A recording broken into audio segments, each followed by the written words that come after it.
enlist our own ability in whatever area to try to get what we say we lack.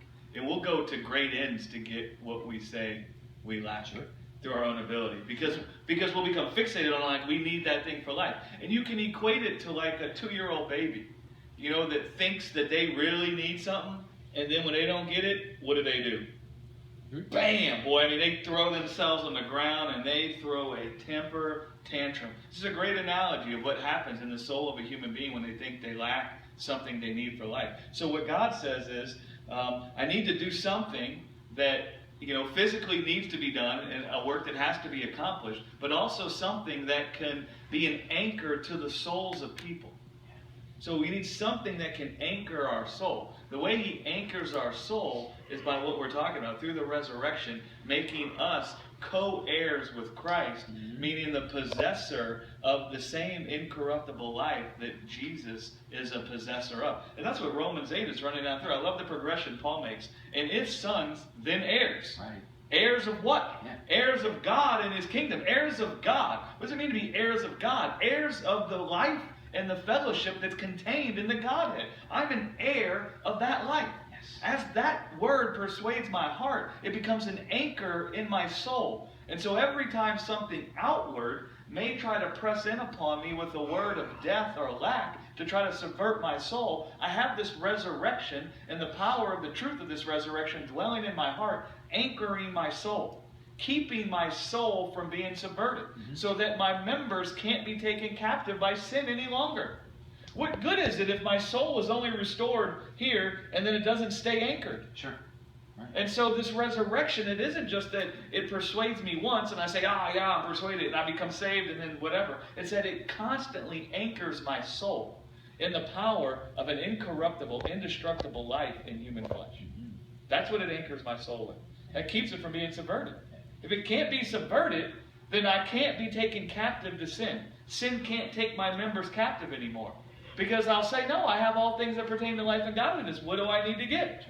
You will to keep the maritime analogy, you will not be tossed to and fro by all the different beliefs and waves that come along. That's right. Yes. And that's why we're tossed to and fro with every wave of doctrine. Yeah. Because we're busy functioning from the place that we lack life.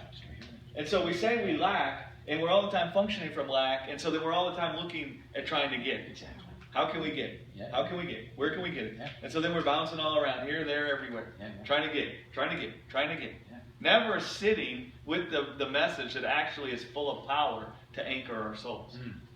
Always looking everywhere. Yeah. I mean, I'm not going anywhere. Even should the church shut down and everybody leave, and I have no friends, I don't care. I'm going to sit with God in this truth, because it's the only truth. And I'm fully persuaded. And I'm a very critical type of person. And so God had been busy telling me the things that could fully persuade me many years ago. And I was criticizing all his words that he brought to me. Yeah, what about? Yeah, what about? Yeah, what about? Yeah, what about? Yeah, what about? Because that's what I do. Yeah. I'm not the kind that just hears something and is like, oh, that's the truth. I put that thing in the fire. And so God had been busy persuading me for years, and I kept putting what he was telling me in the fire. As if it was what he was saying that needed to be put in the fire. No. It was all the things I had concluded previous that needed to be put in the fire. And that's what he was doing. And the funny thing is he was getting a lot of joy out of this. Because he's thinking, my son Greg likes to put everything in the fire. He gets that from me. So even though I was putting the wrong thing in the fire, which was what he was saying, he knew that was eventually going to be a good thing. That's right. Yeah, because he knew what he said was going to stand in the fire. Come out. And all the things I thought were going to burn up in that fire. That's right. Amen. He's like, look at this guy. He wants to put it in the fire. I mean, imagine that. God comes to you. He knows everything. He comes to you with the truth. And then now you want to take his truth and put it in the fire. It wasn't like it was other people telling me about this grace. It was me having it out in my theology with just me and God. Yeah. Nobody came to me and told me about the grace. I was having it out in the backyard with God.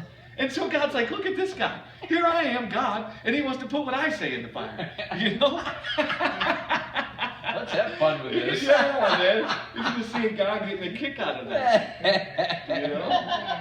Oh, that's good.